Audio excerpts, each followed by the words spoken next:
Hello, hello, it's part 2 of daily number 465, a dense daily examining Hella Mega Super Cheese.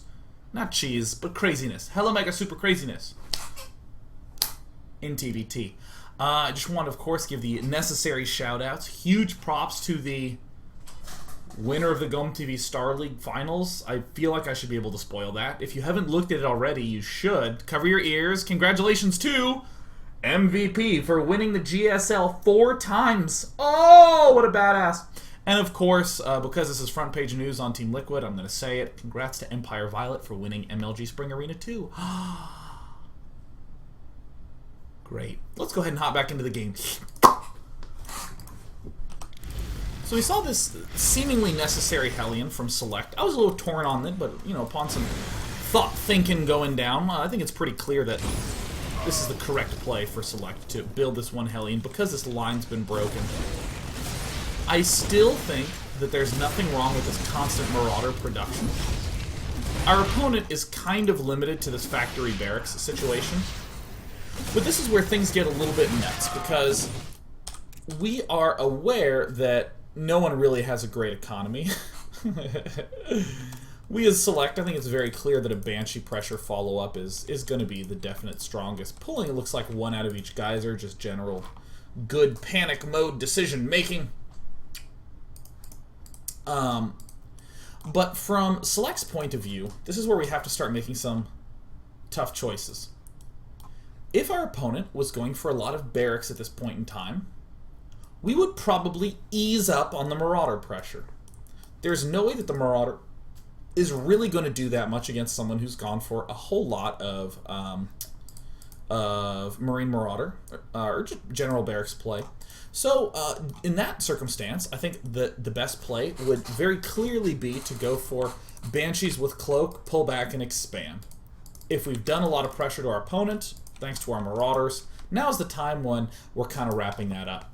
If our opponent is going in the situation that, really the only other situation he could be in, which is this one, going with the one factory, one barracks, we don't really see any add-ons.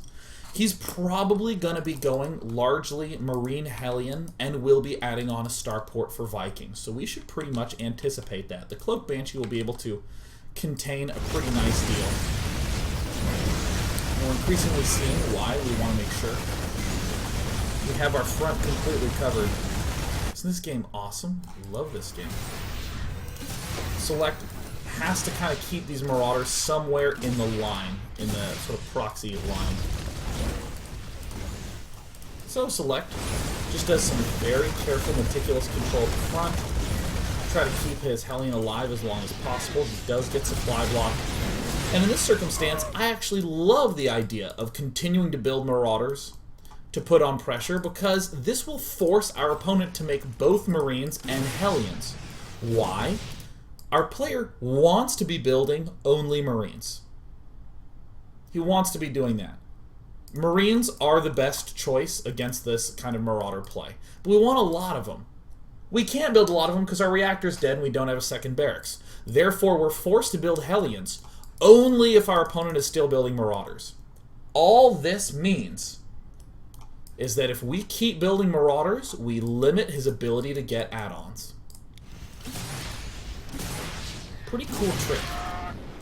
Nice little slick play from SeleCT. Now getting his Banshee up. We'll continue to try to pick off as much as possible. Hellions do some damage, but not really a lot of damage. And now is probably the time when I would finally say, I don't really want to be building that many Marauders anymore, because we've pretty much lost all momentum. If we build a Marauder, it's just fodder for all these future Hellions. And this happened. So SeleCT is continuing to make them. I don't know how much I like that. Probably just want to go for some sort of re-wall off. Oh, this is awesome. This is such a brilliant little re-wall off. Love this. Probably want to be going for this kind of re-wall off, and in my eyes, if I'm Select, I'm putting a lot of weight onto this Banshee with Cloak. This is going to be my big damage dealer, and I probably, as I was pushing up to do that little extra added bit of damage, I see nothing wrong with rallying Marauders back to a bunker at the front. But from Select's point of view, I have seen a Marine Hellioning player. This means a starport is very likely to be coming, so I will gladly build a somewhat early engineering bait. Yep, there's a starport going on. And Select has essentially succeeded in what he set out to do, which is, you know, to mess up our opponent's economy some. We've both lost a lot of workers, largely because the wall off was not complete for Select. But also, we've gotten the opportunity to get way ahead in the add-on game. Now, aLive is in a very interesting position. A really funky, but really interesting position. And this is something that happens a lot when you're up against a proxy, where you heard me talk a lot at the start, where Select, Select builds this barracks. How to get the barracks out there so early? He sacked a lot of SCVs, so Select's best choice is to go for tech instead of Marine Marauder. In this case, you can almost always view this as a dead barracks. There will always come some point in the game where this will be dead. Just always. So, what does this mean from aLive's point of view? Well, this means that my opponent is pretty much just going to be relying on a factory and a starport. So if I go Viking Hellion, there's very little that Select can do to deal with that. I mean, imagine what can Select make? What, Banshees, tanks? Well, we're just going to overwhelm him. This is a cool play from aLive, especially considering he hasn't even taken his second gas yet. This is a really aggressive, really versatile mix that will end up working largely because this barracks is down.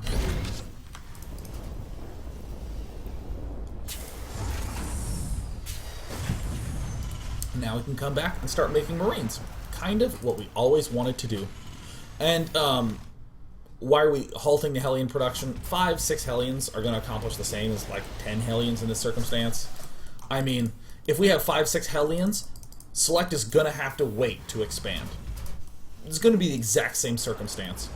If there's one unit that would break down against those Hellions, it would end up being... yeah, just a Hellion amount isn't relevant. As long as it's above a certain threshold. And good choice right here by aLive, going for this expansion. If we go for the expansion, what on earth can our opponent do? Also, this helps a lot against Banshees. Select, I think, starting to do some reasonable stuff, finally rebuilding some barracks back here in the main base, getting his orbital, or his command center as well. And if I'm Select, I'm going to be more than happy to build 3, 4 Cloaked Banshees at this point in the game. In a lot of games, you'll see a player build 2 and then halt. And this is one of these, you know, I'm going to come back to something I began the daily with. I began the daily by saying, a lot of times you do a build, and you just follow along with the build and trust that that build order is good enough to get you what you need. I trust that this early expand play can be defended because I've seen Stefano do it a million times in a row. Likewise, when we end up going for Cloaked Banshee, well, oftentimes, when we do this, we build 2 Banshees and then we stop. That's the way the builds work. Why? Why do we stop at 2 in those normal builds? Why don't we just keep going? Well, normally the reasoning is that my opponent he'll have his starport done. He can just build a Raven. If he's early expanded, he's going to have 2 orbital commands worth of stuff. I can mess with him a little bit, but there's only so much a Banshee can do against someone who has everything going on. Seems like the chat's bugging out, so cleaning it up. Excellent. Alright, and I'm back. So in this circumstance, why are we building these extra Banshees? Well, very simply, we are building 2 in regular builds because there's just not that much that we can do beyond that point. He has all his tech up. But if we've been messing with him a lot, these Banshees will not only be really effective, but also But also, if we've been thoroughly messed up, these Banshees are almost our only prayer. It is like the one unit that is like best against all the possibilities that could be thrown at us. Select dancing on the edge of everything. But this is exactly what we want. aLive isn't screwed by any means, but he certainly is contained. And again, the very intuitive choice to get the Raven up seems good. I don't really have any problem with keeping this factory on this reactor, though. If he's... at this point, Select has to be relying solely on Banshees. Yeah, the Banshees are doing a lot of damage, but it has to be the one thing that he's doing. Like, the only one thing. So if we just flood some Hellions, we can immediately get a bunch more map control, but... obviously, Marines, a lot easier of a choice, a lot more clearly straightforward. So we see Select building these add-ons, and I think that this is like another really smart decision. I will come back to right here. We were looking a lot in the live base at that moment, but at this phase in the game, yeah, where we've just added on our barracks, we're going to town with our Banshees. As we come to the Select cam, we are really pinning him back, doing a nice bit of damage. And I think this is the moment where it's easy to sort of over-panic and, you know, start flooding out a lot of Marines. But I love that Select knows this Banshee is the big-time buyer. Honestly, this Marauder play is a cute stepping stone to make Banshees a little bit more effective. And this is a general theme that we see a lot more in just tournaments of all levels, but especially the GSL, where like the real superstars play a lot. You'll end up seeing players really exploiting if they're going to be left alone. Classic example, we just saw Squirtle do this against MVP in the finals, where we got to see Squirtle would get one Stalker up, and then see his opponent was early expanding, and then he'd build a Robo and 2 gateways and a Forge, and then he'd warp in 2 or 3 sentries. So cool, now he has 4 units total, and then he'd get a Twilight Council and 2 more gateways, and then he'd expand. If you watch, like, I think it was even like the Cloud Kingdom game and the Metropolis game, Squirtle's just like making no units for like the first 10 minutes, and this is something that you'll see players will do time and time again. Select, whoa, look at that. Really going for the, yeah, well, if he's pinned back because I'm going Banshees, I may as well exploit this as heavily as I humanly possibly can. This is kind of silly that Select's walling himself in. Add-on complete. But now we're going back to the Marine Marauderage. A simple bunker play to fend off the Hellions. Simple as pie. Simple as pie? Easy as pie?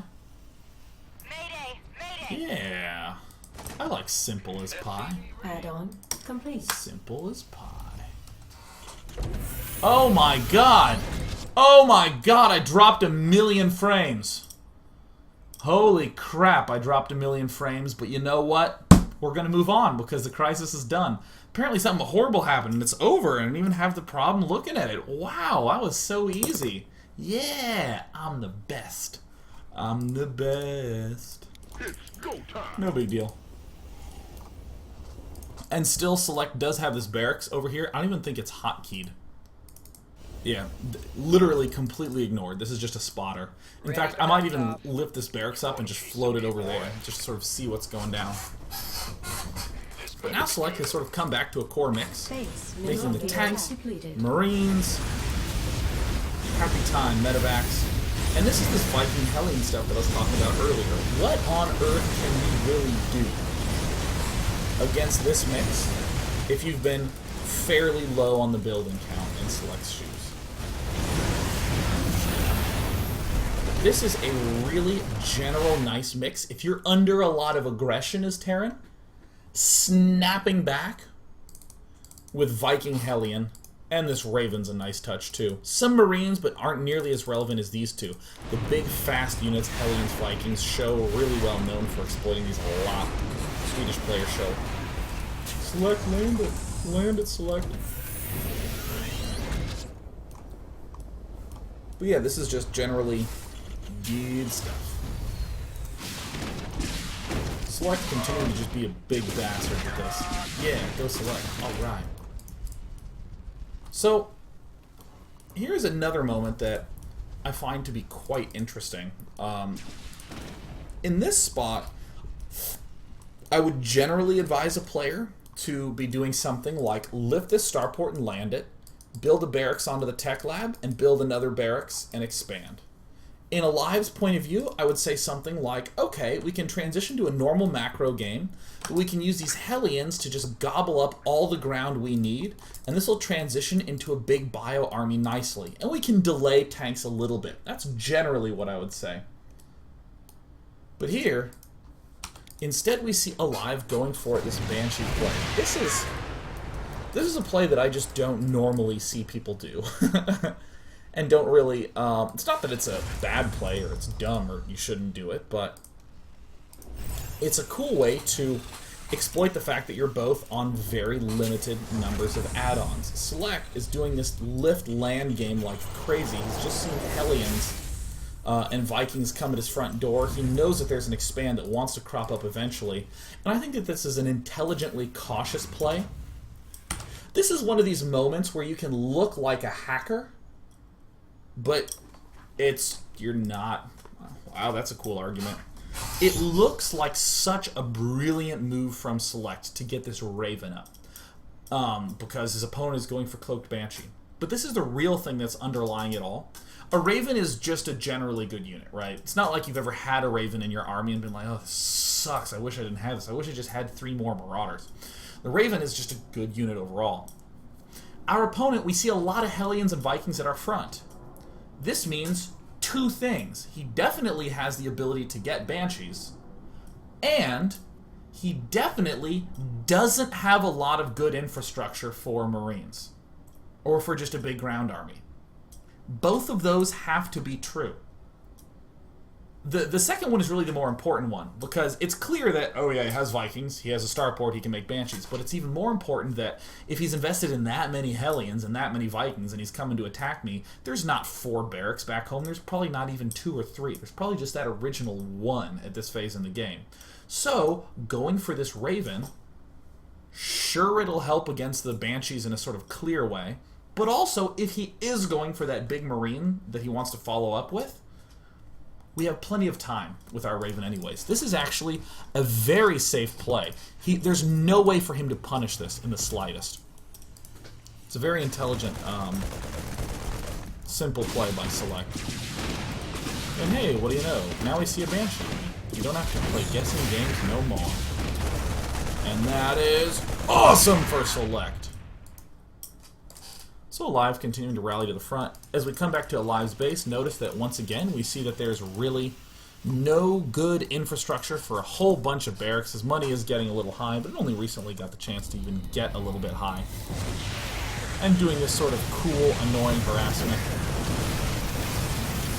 Oh, that was one of the most painful moments of that entire game, watching that happen. Flying that Raven to its own death. So here we are. We're at this phase in the game. Interestingly, we're not doing so great. We're at 28 to 28. I actually think I may have missed the part where Select lost all his workers. No.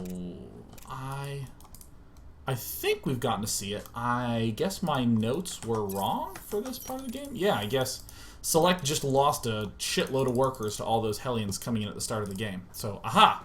Now I'm going to be coming back. Alright, so Select has been battered down his worker count a lot all game long. Or not all game long, but at the start he got pretty seriously mauled. So, he is looking appropriately low in Econ aLive. Also been getting mauled by those more direct Banshees that we've seen all game long, and this is what's sort of evened the game up. However, in this situation, Select has a clear edge, simply in that he has more buildings. Just has a huge swath of more buildings.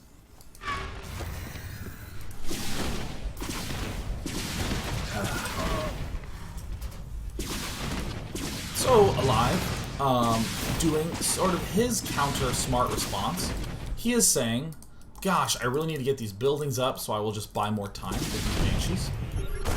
And notice how key this is. I mean, obviously that sucks. We could maybe come in at a slightly better angle, but if for some reason aLive had all these barracks done, and this Banshee is coming in trying to pick off workers, that's kind of a wasted Banshee. It's obviously always a pretty good idea to kill workers, but one of the most important aspects of doing an assault on workers is that it makes him pull his whole army back to focus on those workers right there. So you are now repositioning his army. And if you're not gaining some use from that in some way, then that kind of stinks.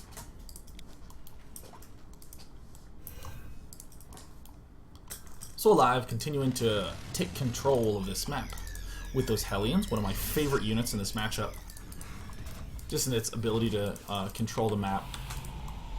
And in these ultra low econ situations, you will often see Terran players at all levels, at all points, just adding on Banshees. The Banshee, I would say, is probably one of the strongest low econ units ever. It can do stuff like this, thanks to the fact that it can cloak, it can sort of maneuver around. So yeah, SeleCT is using this as an opportunity to advance forward. Obviously, we want to be a little bit careful, but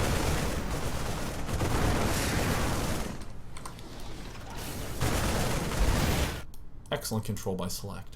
Yeah, obviously we want to be a little bit careful with our Banshee, but even if we run into a Raven, like suppose for a moment that we were at this point, and you know, suppose our focus was a little bit better and we were able to cloak and start moving this way, he might get some shots off, but still the same idea applies. We are forcing his Raven to be right there, following our Banshee. We're forcing him to drag all these Vikings up like this if the Raven was there, which of course gives us a nice opportunity to do a big assault at the front or to do another Banshee harass at the side. Anytime you see a Banshee doing something, all the best players will have the rest of their army doing something else useful, or their buildings doing something else useful. SeleCT at the start of the game using that Banshee to add on more barracks. Now, SeleCT using this Banshee to help reinforce this push by getting some of aLive's units out of position. So aLive is sieging up. We're about to hit a critical part in the game, so I'm going to take a break. Yeah! Again, this one should be much shorter than the last because I shouldn't have to look for my playlist too long. But hey, we're going to be back to finish up this game right now. Right now.